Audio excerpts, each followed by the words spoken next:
সুলতানা মির্জা ঘরের সদর দরজায় দাঁড়িয়ে আছে, পুরো শরীর কাঁপছে তার। আলিফ কয়েকবার বলেছিল আগে ডাক্তারের কাছে যাওয়ার জন্য, কিন্তু সুলতানা মির্জা যায়নি। ওনার যে ডাক্তার দেখানোর মতো অসুস্থতা হয়নি, এটা যে মনের অসুস্থতা।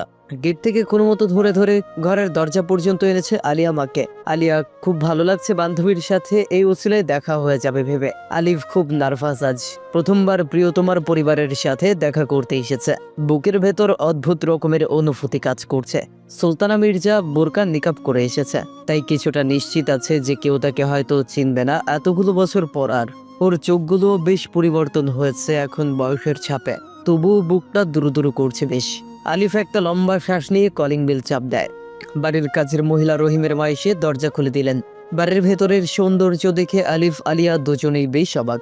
আলিফ মনে মনে নিশ্চিত হয়ে গেছে এই ঘরের মেয়ে কখনোই তার পরিবার ওর হাতে তুলে দিবে না। হঠাৎ বুকে চাপা কষ্ট অনুভব করলো সে। সুলতানা মির্জা চোখ বুলিয়ে পুরো ঘর একবার দেখে নেয়। বাড়ির দৃশ্য চেঞ্জ হয়েছে, আগের সেই সাদামাটা বাড়ি আর নেই, বেশ কালারফুল হয়েছে হল রুমটা। রহিমের মা চিৎকার করে সবাইকে ডাকলো, মেহমান চলে এসেছে বলে। ছোঁয়ার সেজো চাচি জায়দা বেগম, নাজমা বেগম সবাই এসে স্বাগতম জানিয়ে তাদেরকে সোফায় এনে বসালো। সুলতানা মির্জার বুকটা এখনো ধুকধুক করেই চলেছে, চোখ দুটো খুঁজে চলেছে মা বাবাকে। মান্নান মির্জা, জীবন মির্জা এসে সুলতানা মির্জার সাথে কৌশল বিনিময় করে বসেছে। আলিফ সবাইকে সালাম দিল, আলিয়াও দিল।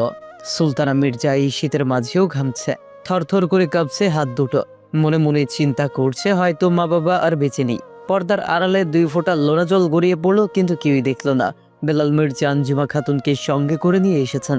মাকে দেখেই যেন দৌড়ে গিয়ে জড়িয়ে ধরে কাঁদতে ইচ্ছে করলো সুলতানা মির্জার, কিন্তু নিজের ইচ্ছেটাকে তিনি বাদ দিলেন। নিজের পরিচয় যে সুলতানা মির্জা দিতে চাইছে না মনের ভয়ে, কিন্তু বেলাল মির্জার দিকে চোখ তুলেও তাকানো প্রয়োজন পড়েনি সুলতানা মির্জা।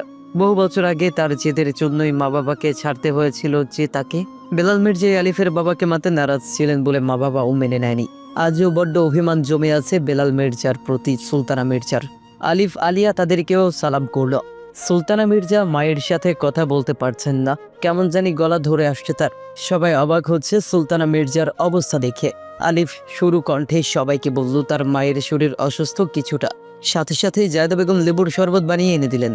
নিকাবের নিচে গ্লাস ঢুকিয়ে ঢক ঢক করে সব খেয়ে নিলেন, কিন্তু জায়দা বেগমকে চিনতে পারছেন না ঠিক মতো সুলতানা মির্জা। তার চোখ খুঁজে চলেছে সেলিনা পারভিনকে। সেলিনা পারভিনের সাথেই তার ভাব ছিল বেশি, বান্ধবীর সম্পর্ক যাকে বলে।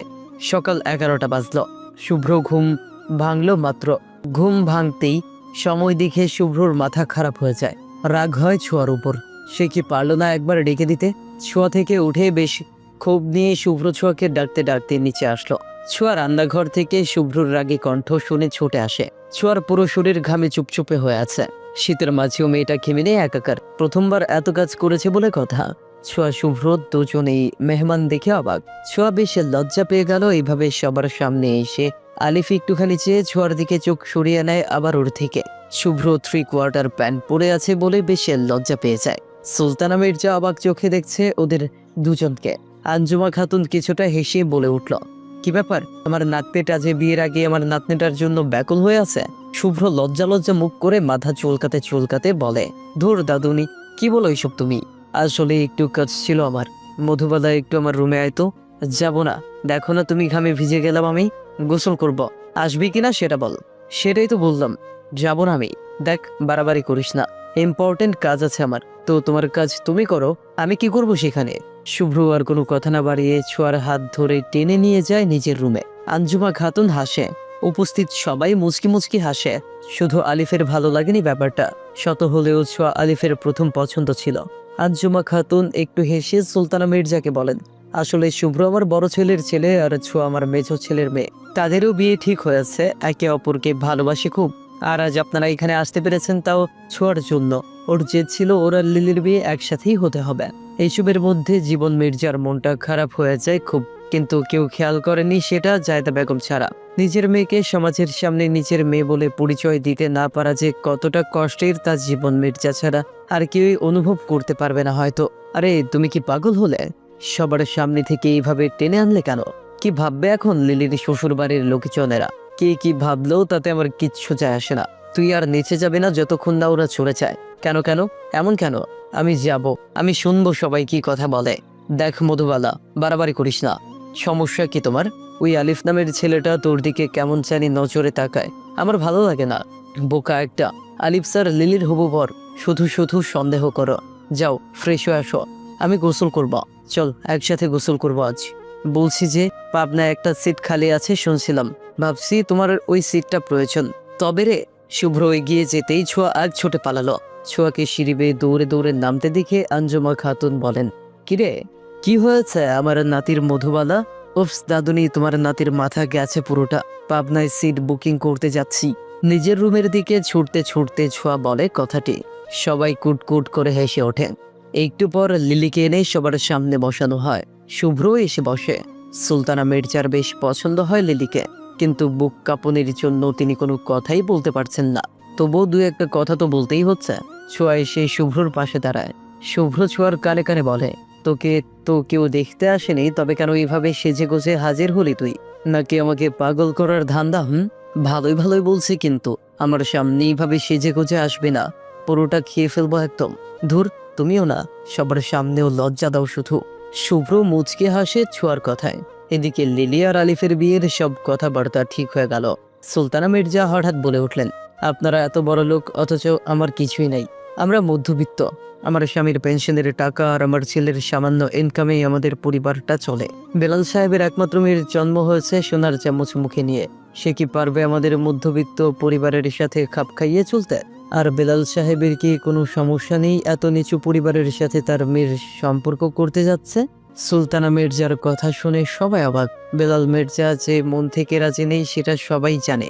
বেলাল মির্জা একটু গলা খাকার দিয়ে বলেন, না বিয়েন, আমার কোনো সমস্যা নেই। আমার মেয়ের সুখটাই আমার কাছে সব। বহু বছর আগে নিজের বোনের সুখটা তো মেনে নিতে পারেননি, তবে আজ নিজের মেয়ের বেলায় এমন চমৎকার কিভাবে হলো? বোনের কি কোনো অধিকার ছিল না নিজের জীবনের সিদ্ধান্ত নেওয়ার, সুখে থাকার? অথচ নিজের মেয়ের প্রেমকে ঠিকই মেনে নিচ্ছেন মধ্যবিত্ত পরিবার জেনেও। বাহ বেলাল মির্জা বাহ। মুখের নেকাব তুলে কথাগুলো বলেন সুলতানা মির্জা। আঞ্জুমা খাতুন সহ পুরো পরিবার যেন বিস্ময়ের মধ্যে চলে গেছে, শুধু বাড়ির ছোটরা ছাড়া। আঞ্জুমা খাতুন একদম সরু কণ্ঠে বললেন, আমার ছোট্ট রাজকন্যাটা।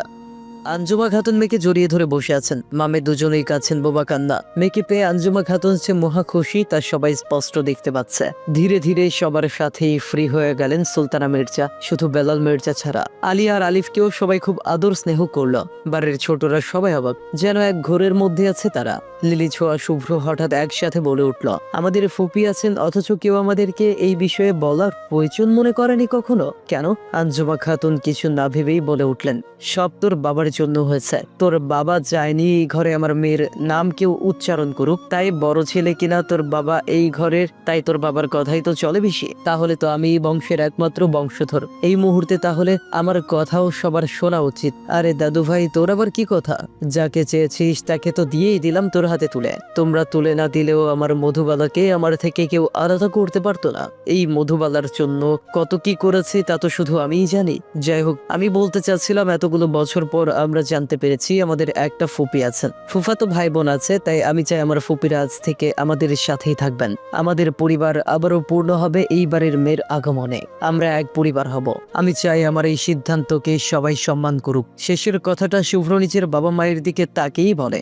যে আমার সাথে কথা বলা তো দূর, আমার দিকে একবারও তাকানোর প্রয়োজন মনে করেনি, তার ছেলের সাথে আমি আমার মেয়ের বিয়ে দিব না কখনো। কথাটা বলেই বেলাল মির্জা নিজের রুমের দিকে পা বাড়াতেই শুভ্র বলে ওঠে, আপনার মেয়ের বড় ভাই এখনো জীবিত আছে, আমিও দেখবো আমার বোনের বিয়ে কেউ কিভাবে আটকায়। বেলাল মির্জা একটা দীর্ঘশ্বাস ছেড়ে নিচের রুমে চলে গেলেন। সুলতানা মির্জা হালকা মুচকি হাসেন, তারপর মাকে জিজ্ঞেস করেন বাবার কথা। তখনই আঞ্জুমা খাতুন কাঁদতে কাঁদতে স্বামীর মৃত্যুর সংবাদ দেন মেয়েকে। সুলতানা মির্জার কান্না দেখে আলিয়া আর আলিফও ভেঙে পড়েন খুব। ছোঁয়া গিয়ে আলিয়াকে জড়িয়ে ধরে। আলিয়া মুচকি হাসে। আলিয়া আলিফ ভীষণ খুশি, কারণ ছোট থেকে কোনো আত্মীয় স্বজন তারা দেখেনি চোখে। আলিফের বাবা ছিলেন একজন এতিম, আর সুলতানা মির্জা সবাই থেকেও ছিল না। আলিফ আলিয়া এতদিন মনে করতো হয়তো সুলতানা মির্জাও এতিম, কিন্তু আজ ওদের ভাবনাটা ভুল প্রমাণিত হয়েছে। আলিফের চোখে খুশির জল চিকচিক করছে।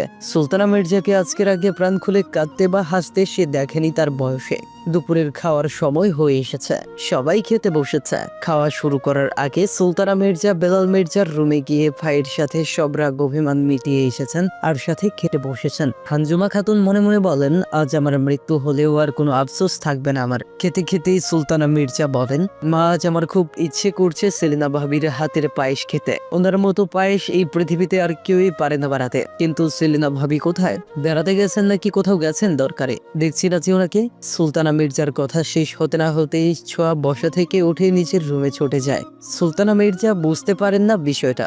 জায়দা বেগম ছোঁয়ার পিছু যেতে চাইলে শুভ্র ওনাকে আটকিয়ে নিচে যায়। শুভ্র যাওয়ার পর বেলাল মির্জা সব খুলে বলেন সুলতানা মির্জাকে। মান্নান মির্জা মাথা নিচু করে বসে আছেন, ওনার চোখেও যে জল তা স্পষ্ট বোঝা যাচ্ছে। সোহা নেই, সোহা আর সানিয়া নিচের রুমে বসে আড্ডা দিচ্ছে, তারা আগেই খেয়ে নিয়েছিল, নয়তো সোহাকে সামলাতে লাগতো আরেকজন। সুলতানা মির্জা কিছু বলছেন না, ওনার চোখ বেয়ে আপনা আপনি জল গড়িয়ে পড়ছে। আলিফের বাবার সাথে সুলতানা মির্জার সম্পর্কের কথা বাসায় কেউ জানতো না, শুধুমাত্র সেলিনা পারভিন ছাড়া।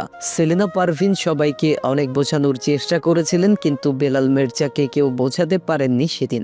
সুলতানা মির্জার চোখে ভাসছে যেদিন তিনি ঘর ছেড়ে চলে যাচ্ছিলেন, সেদিনও সেলিনা পারভিন ওনাকে এগিয়ে দিয়েছিলেন। আজ পর্যন্ত কেউ এই কথা জানে না সুলতানা মির্জা ছাড়া এমন মানুষকে এইভাবে হারিয়ে ফেলবেন জীবন থেকে, তা বিশ্বাস হচ্ছে না সুলতানা মির্জার। এই মধুবালা থাম না এবার, আর কত কাঁদবি? দেখ এবার কিন্তু রেগে যাচ্ছি আমি, তুই কি শুনবি না আমার কথা? তোর চোখে জল সহ্য হয় না আমার, জানিস না তুই? প্লিজ শুভ্র ভাই, একটু একা থাকতে দাও কিছু সময় আমায়। আবার ভাই বললি তুই আমায়? এবার আর ছাড়বো না তোকে, কচা চিবিয়ে খাবো। আমি কিন্তু আমার আব্বুদের বলে বিয়ে ভেঙে দিব। আমার কিন্তু এখন দুটো আব্বু আছে। হেঁচকি তুলে নাক টানতে টানতে কথাটি বলে ছোঁয়া। শুভ্র হেসে ফেলে, তারপর বলে, ওলে আমার বাবু সোনা, ড্রামা কুইন, চল ছাদে যাব এই ভর দুপুরে।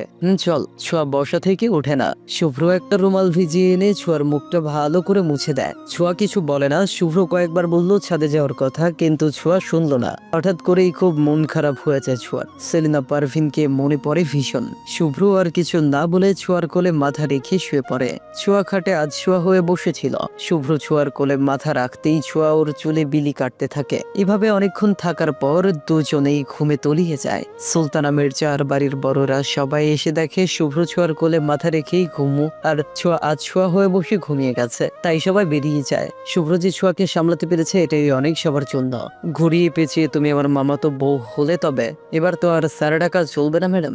জানেন স্যার, আমার যেন বিশ্বাসই হচ্ছে না এইভাবে সব ঠিকঠাক হয়ে যাবে আর আপনার মা আমার ফুপি হবে। সব যেন ঘোরের মধ্যে যাচ্ছে। আবারও স্যার বলতে কিন্তু রেগে যাচ্ছেন কেন?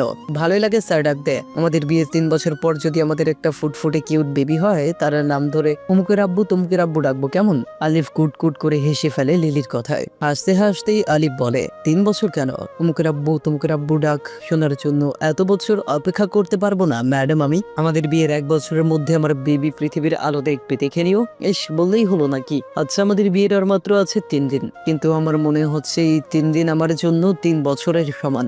ভালোবাসা এমন কেন বলেন তো? জানি না, শুধু জানি ভালোবাসি ভীষণ।